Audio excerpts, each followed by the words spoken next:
fideessiti wanta kan qabachuu haa dadhabu yaa rabbi boqoqaa fi dhuunfuu addaan hin cinne garaa isa kaayi ajeesi kabajaaf sablina irraa fuudhi hunda xiqqeessi fakkeenya nama hundaa godhu. Amin. Jinsiin haa cittu yaa namicha diqaalaa namitti muslimaa akkasitti tumte. Dalaguu viidiyoo isin jaalfadhiidho. Dalagee asli. Asli achi kaameeraa raachii makiitii dalagi. Namni kumaamni bishanii kun deemaa du'iitti riipoosti godhaa hin abaara namichi san. Dalagee isin garsiisa. Miyuut godhatti obboleetto viidiyoo dalagaa jirra malee. Qabsaa'ee ganda kennaa qoy ta'a akkanumatti. Viidiyoo dalagaa ta'a akkanumatti riipoosti gootani. Ase ahongetu harki kee amma booda fincaan hin qabatin waan nyaattu hin qabatin bishaan dhuydu hin qabatin ilmoo dhalte hin qabatin jaartii ta'e hin qabatin bi'iznillaahi ilkariimi arrabni kee arraa duniyaallee haa hidhamu guyyaa akiraallee shahaadaan qabatin inshaallah rabbi si ahongetu aboo intala islaama homa isiin hijaaba uffattu qofaaf salphifte kuffiteetni lafatti tumte isii qofaa miti islaama addunyaa kanaa guutuu xiqqeessite haaratee xiqqeessite ilmootee xiqqeessite akkootee xiqqeessite jaartiitee xiqqeessite rabbi yeroo gabaabdutti xiqqeesse xiqqeenna kennu haa agarsiisu inshaallah kunooti deema. Amiin amiin Allahumma amiin garaan banaa amiin. Amma booda fincaan hin qabatin waan nyaattu hin qabatin bishaan dhuydu hin qabatin ilmoo dhalte hin qabatin jaartii ta'e hin qabatin bi'iznillaahi ilkariimi arrabni kee arraa duniyaallee haa hidhamu guyyaa akiraallee shahaadaan qabatin inshaallah rabbi si haa hongesu aboo intala islaama homa isiin hijaaba uffattu qofaaf salphifte kuffiteetni lafatti tumte isii qofaa miti islaama addunyaa kanaa guutuu xiqqeessite haaratee xiqqeessite ilmootee xiqqeessite akkootee xiqqeessite jaartiitee xiqqeessite rabbi yeroo gabaabdutti xiqqeesse xiqqeenna kennu haa agarsiisu inshaallah kunooti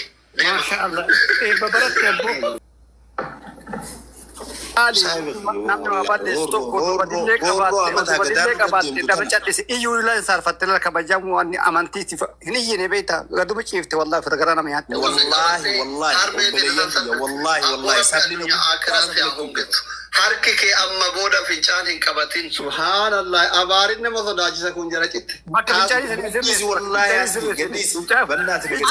sodaachisa meena geeffadha Iskamma hidhamu guyyaa qawwee duwwaa rasa kan qabatte harmee ta'e san salphifte abboo rabbi addunyaa akiraa si haa hongetu harki kee amma booda fincaan hin qabatin waan nyaattu hin qabatin bishaan dhuydu hin qabatin ilmoo dhalte hin qabatin jaartii ta'e hin qabatin bi'iznillaahi ilkariimi arrabni kee arraa duniyaallee haa hidhamu guyyaa akiraallee shahaadaan qabatin inshaallah rabbi si haa hongetu aboo intala islaama homa isiin hijaaba uffattu qofaaf salphifte kuffiteetni lafatti tumte isii qofaa miti islaama addunyaa kanaa guutuu xiqqeessite haaratee xiqqeessite ilmootee xiqqeessite akkootee xiqqeessite jaartiitee xiqqeessite rabbi yeroo gabaabdutti xiqqeesse xiqqeenna kennu haa agarsiisu inshaallah. Amiin amiin amiin Allahumma amiin. Akira subhaana rabbika. harki maasi sodaatu sagal lakkisiga. السلام عليكم والحمد لله رب العالمين وصلى الله على سيدنا محمد وعلى سيدنا محمد. قال لك كذا بر Riposti kan polisa share walii godha. Reposting godha kan marra gaddiifteem repost godheetiin as kan warra gadhiis. Okay, repost godha. Wanna namni hoinatti aara. Akkami? Aaramaani jiru. Hordoftoonni kiyya garuu amala kiyya hin beekan inatti hin aara. Haa ta'u akkanuma. Gadhiise. Gosh. Abaarsa obboleessi kiyya asliin qeebale kana yaa rabbi naa qeebale yaa rabbi nama roonifame du'aayii tana godhe yaa rabbi du'aayii tana lafa narraa buusin yaa rabbi miskiina rakkate namni beektan lakkoofsa isii barbaada rakkoo isii gaafannaa bira dhaabannaa nuti ilmaan walaa taxsabanna allaha gaafilun ammaa yacmalu zaalimuun yaa rabbi atiin nuunjee zaalima kana obboleessi kiyya asliin naa abaare yaa rabbi abaarsa san irraa na harkachise yaa rabbi lafan buusin yaa rabbi lafan buusin ati ni dandeessa.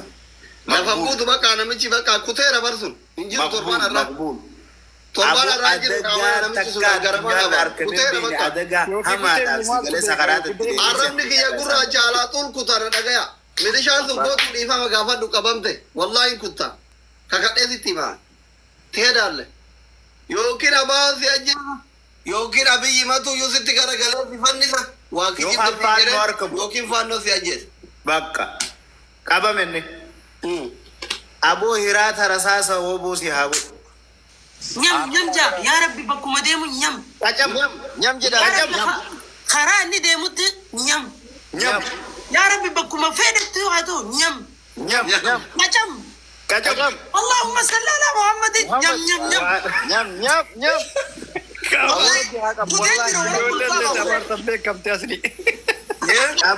أبم جيرر دعاء تبيك كم تجولنتي بكتارس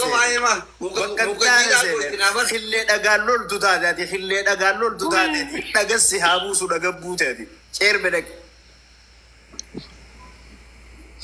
ummanni miira keessa jira daqiiqa keessa dhibbi tokko riipoost koppiliinki godhe laa ilaa aboo akkana godha qoy anu nin godha bar seenu nin danda'a akkanuma si jala taa'e assalaamu alaykum wanni kun hedduu miira keessa nu galchee hayyoo ta'e na samba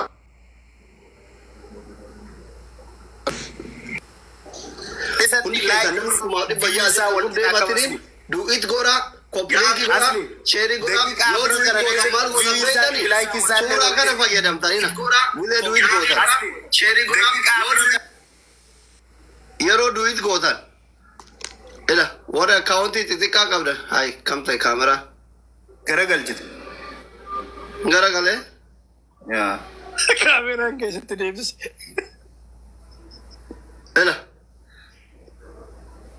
suuraa kana fayyadamtan baay'inaan warri gizee du'it gootan an tiktookiin kiyyaa guddaa waan ta'eef na adabaaf sodaadha ijoolleen warri fooloo gurguddaan qabna jechuun suuraa kana fayyadamtan akka eenyu jedhan suuraa kana suuraa kana iskiriinshuut godhadha suuraa kana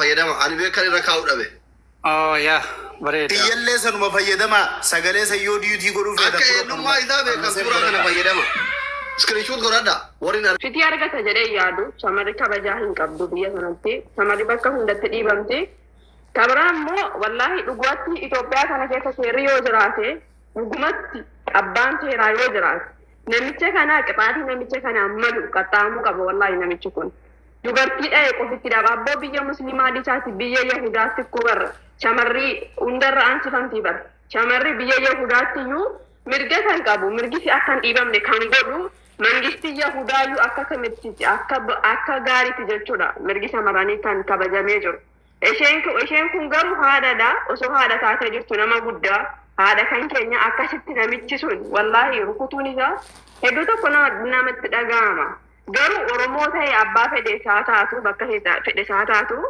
garuu namni wallaahi sagalee godhee sagalee sirrii irratti hojjetee namtichi kun akka seera ittiin galawti jechuudha.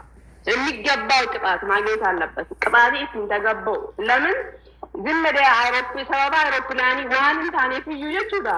Haddaa walitti qabaa namni fitii osoo hin argatin hidhamaati jiru jechuudha waan hin taane waan taraadhaaf iyyuu mootummaan biyya sana keessatti seera itti muree ibin akka jarri gbaanii hin argannellee jechuudha. Akka jarri xabaqaa hin dhaabanneef illee godhamee waa'ee hawaasaa irratti hojjetamaara waan ta'eef shamarrarratti immoo biyya sana keessatti seerri yoo jiraate abbaa hirree osoo hin taane dhuguma walqixxummaatti hin jiraatama yoo ta'e wallahi shamarri namni kuni itti seet itti maageet aallabbaat wallahi kan jedhu osoo jiraate bakka namni kamu dhiira osoo hin taane amantiin osoo hin qodani shamarrummaa ishee qofittiidhaaf sagalee ta'eefi namichi dhugaatti wallahi haqni yoo jiraate sammuu qaba asli kanadha kan jedhu osoo jiraate kabiraa immoo wanti kun amantaadhaan wal qabata maaliif yeroo baay'ee amantaa arabaa waan nuun jedhanu amantaa arabaa fiddanii amantaa arabaa tokkifa jira waan jedhamuufi baati jedhaanii jira ijaaba uffattee jirti namni nama guddaadha dubbiin amantaadhaan wal qabata waan ta'eef wallahi qoostanii guyyaa lama jannaa guutuu hirgitina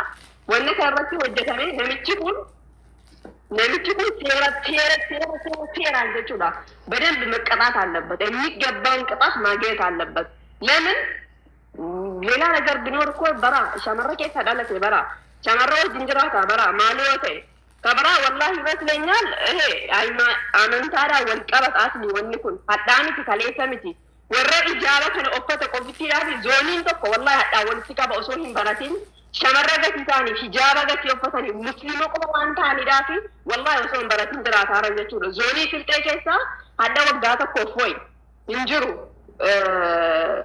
barumsa hin qaban sababa hijaaba qofittii sababa musliima ta'an qofittiidha. Osoo hin beekne sagaleen jara kana mana barumsaa deemaa jirtu adda shamarri sagaleen jara kana affananii hafe jechuudha. Namni sagalee ta'uu dhibee musliimummaa jaraa qofa hijaaba qofittiidhaa fi osoo hin baratin hadhaa walitti qabataa jiran.